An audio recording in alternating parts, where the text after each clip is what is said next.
ये ले भाई, आपके लिए फूल और आपका गिफ्ट। सोया, क्या जरूरत थी तकलीफ करने की? इतना सब कुछ।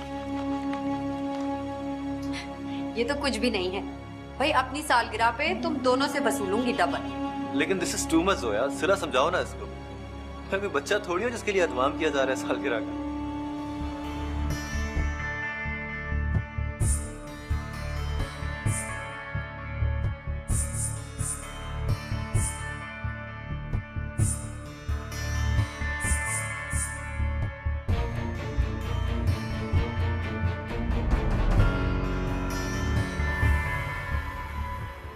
क्यों उस बेचारी के खुलूस को रिसवा करके रख दिया तुमने?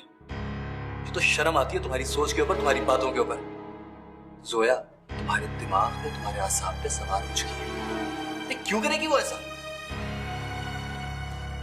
मुझे पता है वो ऐसा क्यों करेगी। अच्छा, बकौल तुम्हारे अगर उसको तुमसे पैसे लेके मुझे देने थे तो उसमें उसका क्या फायदा? क्या मिलना था उसे करके? वो आपको हासिल करना चाहती है आदि, छीन लेना चाहती है मुझसे, मगर ऐसा मैं नहीं करने दूंगी, नहीं करने दूंगी उसको। पागल हो गई हो क्या?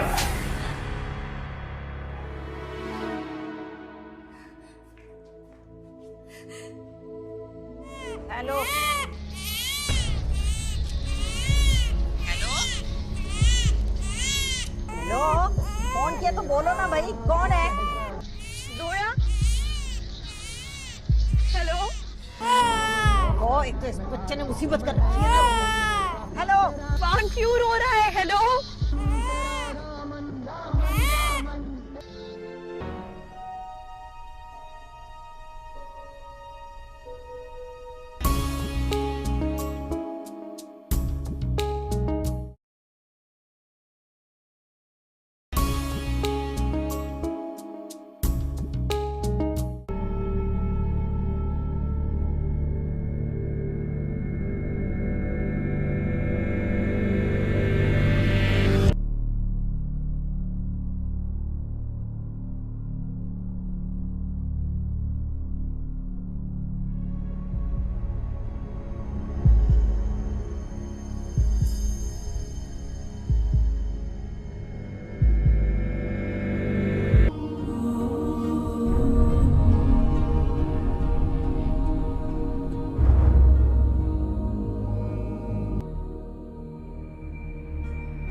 मुझसे बड़ी मुजरिम तो तुम खुद हो सिला।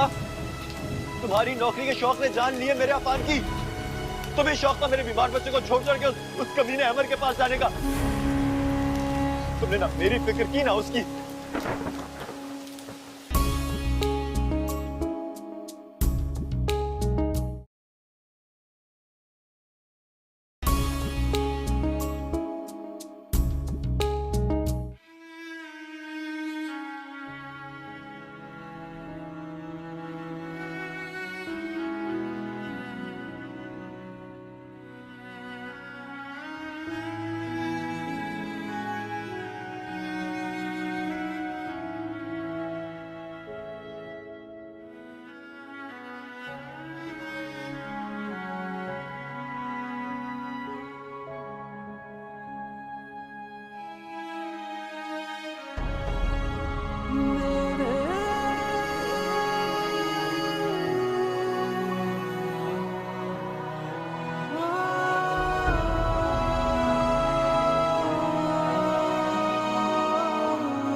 कहाँ जा रही हो तुम?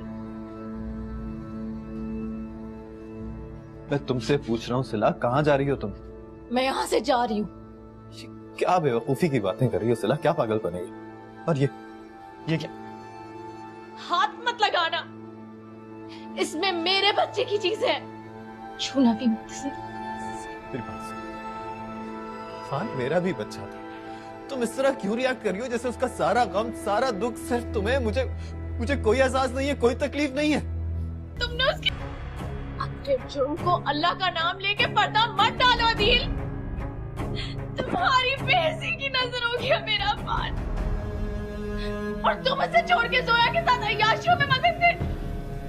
ये बात ना ही मैं कभी भूलूंगी, ना ही मैं तुम्हें माफ करूंगी, जिंदगी भर भी नहीं। मेरे बच्चे का इंसाफ रोजे महशर ही होगा। उस दिन से पहले मैं तुम्हारी शक्ल भी नहीं देखना चाहती थी। सही कहते थे बाबा, तुम जैसा इंसान किसी का हो ही नहीं सकता। करो याशिया।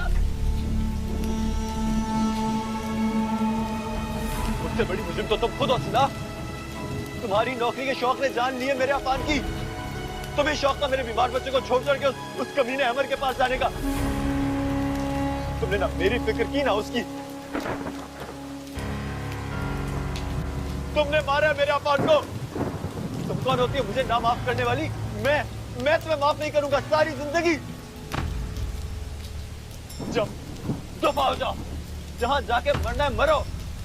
खबरदार उस घर में तुमने दोबारा कदम रखा। जाओ।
बाबा, बाबा, बात सुनो जल्दी। जी बेगम साहबा। अदील तो नहीं आया? नहीं नहीं, अभी नहीं आया। अच्छा, अगर आए तो उसे अंदर मत आने दीजिएगा, और अगर सिला के मुतालिक पूछे तो आपको कुछ बताने की जरूरत नहीं है। आप मेरा मतलब समझ गए ना? जी बेगम साहबा, जैसा आप कह रही हैं वैसे ही होगा। हाँ ठीक है। मुझे तो अदील से कभी भी कोई उम्मीद नहीं थी, और अब तो तुम्हें भी समझ आ गई होगी कि मैं और तुम्हारे बाबा क्यों इस शादी के मुखालिफ थे। ये सहरा और इसका बेटा दोनों हैं ही। अब सहरा चाची को कुछ ना कहा, अम्मी बहुत अच्छी थी वो, और अब तो वो इस दुनिया में भी नहीं है। अदील को तो किसी बात की शर्म ना आई। उसने ये भी ना सोचा कि तुमने उसकी खातिर सबको छोड़ दिया। कितनी कुर्बानियां दी उसने, तुम्हारी कुर्बानियों की कोई कदर न की। औलाद जैसी नेमत भी उसकी बेहिसी की नजर हो गई। मेरा बच्चा, मेरा बच्चा। बस बस मेरी जान, सब्र कर। तुम्हारे रोने से वो वापस नहीं आ जाएगा। बस इतनी ही जिंदगी लिखवा कर लाया था। अगर अदील उस दिन उसको अकेले ना छोड़ के जाते तो शायद वो बच जाता। इतना तेज बुखार था उसे, किसी ने उसको दवा नहीं दी। बाप माँ कोई भी तो खुद गर्ज, ये भी ना सोचा कि उस पर और उसकी माँ पर तुम्हारे बाबा के कितने एहसान हैं।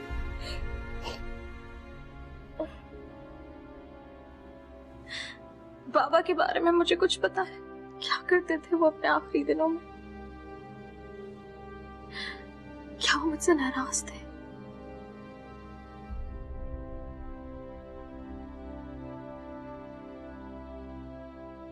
ये जमान साहब की वसीयत थी कि उनके इंतकाल के बाद मैं पाकिस्तान से आके आपको इस सारी बात से आगाह कर दूं। उनके तमाम बिजनेस और तमाम प्रॉपर्टी में ज्यादातर हिस्सा सिला के नाम पर है, और आपके नाम पर जो कुछ है वो भी आप उस वक्त तक नहीं ले सकती जब तक आप सिला से मिल के उसे सब कुछ हैंड ओवर ना कर दें। लेकिन मेरे पास सिला का कोई कांटेक्ट नहीं है, मैं उसे कहाँ से ढूंढूं? आपको उन्हें ढूंढना होगा, वरना तब तक ये सब कुछ यूं ही रहेगा जब तक वो मिल नहीं जाती। आप पाकिस्तान में उनके रिश्तेदारों से राब्ता करें, कोई ना कोई उनके बारे में जरूर जानता होगा। जमान साहब के करोड़ों के एसेट्स हैं।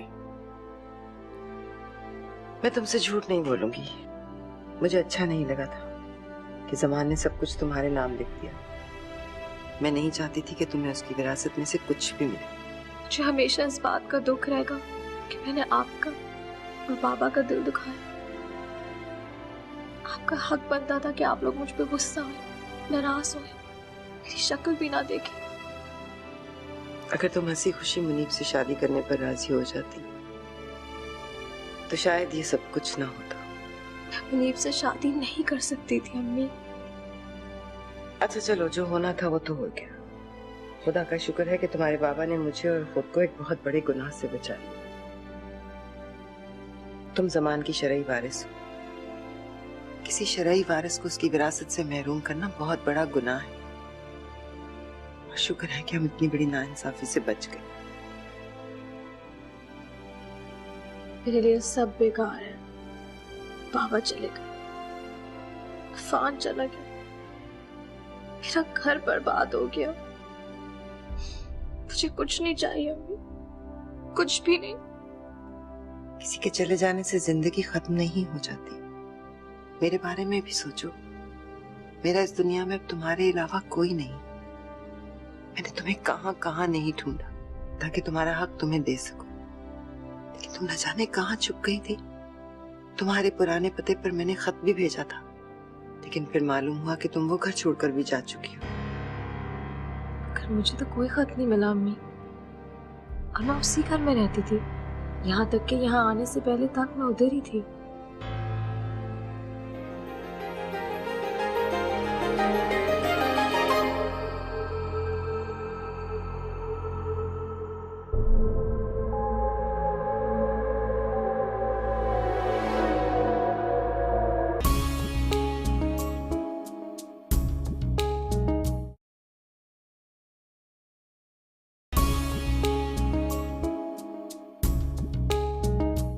बना रहे हैं? कैसी बातें बना रहे हो? यही कि वो अचानक इस तरह घर छोड़ के क्यों चली गई। अभी सईदा मिली थी मुझे दुकान में, मुझे देखते ही सिला का जिक्र छेड़ दिया उसने। तो बोल देती हैं आप उसको, मुझे क्या पता। मियाँ बीवी का आपस का मामला है, जाके उन्हीं से पूछ ले खुद ही। लोग बेवकूफ नहीं, ये तो बड़ा शहर है, लोग एक दूसरे के मामलात में दखल अंदाजी को बदतहजीबी समझते हैं।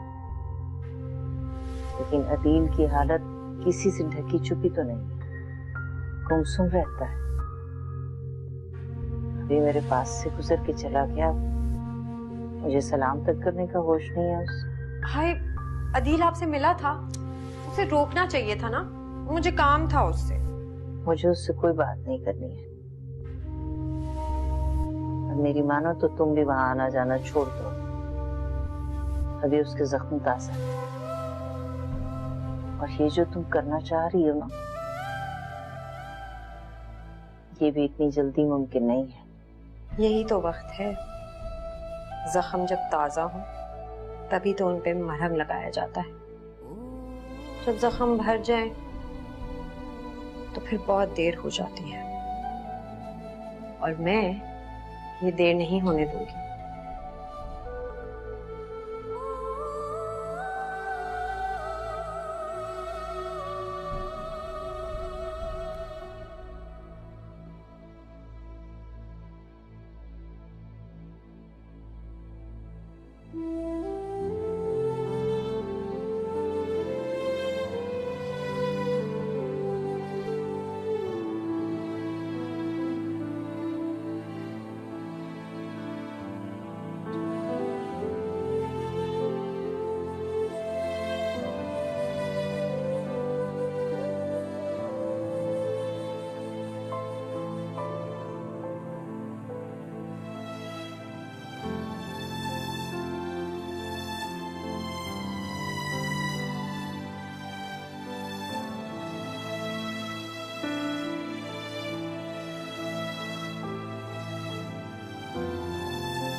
कितनी देर तक मैं इंतजार करती रही तुम्हारा? तुम क्यों आई हो यहाँ पे?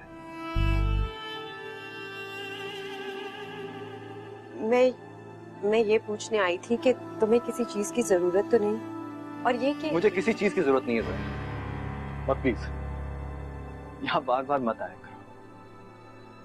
मैं अकेला रहना चाहता हूँ, छोड़ दो मुझे अकेला और चली जाओ यहाँ से। Leave me alone.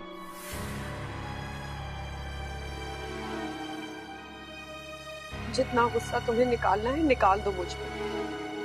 जितनी करवाहट, जितनी घुटन है ना, सब बाहर निकाल फेंको। लेकिन सिला ने जो तुम्हारे अंदर जहर उतारा है ना, सबसे पहले उसे बाहर फेंको। रहम करो खुद पर अदील, आजाद करो खुद को उसके आसेब से। मैं इकराम साहब ने मुझे कहा था कि फौरी तौर से सिला बीवी से इस पे दस्तखत करवा लें, क्योंकि वैसे भी काफी टाइम गुजर चुका है। जी टाइम तो काफी गुजर चुका है, बस सिला से कांटेक्ट करने में थोड़ी देर होगी, हमारे कुछ फैमिली प्रॉब्लम्स थे। खैर अब तो सब ठीक है, अल्लाह का शुक्र है। सिला को मैं फिर यही बुला लेती हूँ।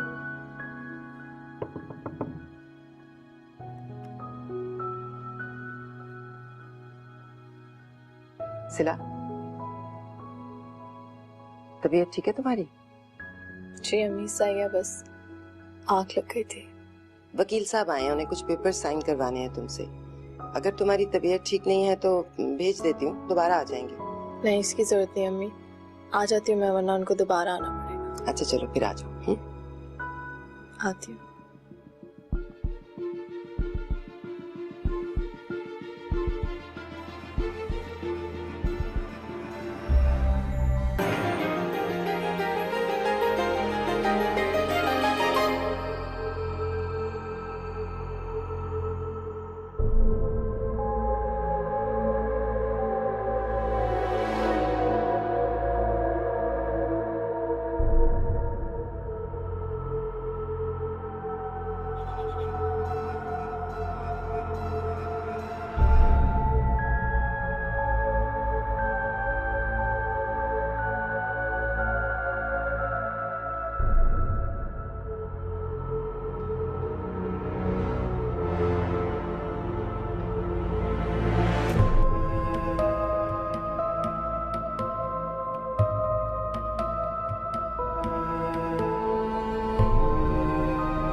साफ क्यों नहीं कहती हो कि तुम उस अदील की वजह से इनकार कर रही हो? उसी का इंतजार है ना तुम्हें? हाँ है, उसी का इंतजार है मुझे। उसके अलावा मुझे और किसी से शादी नहीं करनी। अकेले तो तुम भी हो बेटा। मैं कहाँ अकेला होता हूँ बाबा, इतने लोग होते हैं मेरे इर्द गिर्द, कभी कभी तो मैं अपना आप भी भूल जाता हूँ। अच्छा, बाकी खाने पीने का नहीं, किसी चीज का होश ही नहीं है तुम्हें। पता नहीं क्या होता जा रहा है तुम्हें। उससे शादी करोगी ज़ोया? बड़ी परेशान हूँ, उसको मैं ये खबर कैसे सुनाऊंगी। बहुत शदीद डिप्रेशन का शिकार है।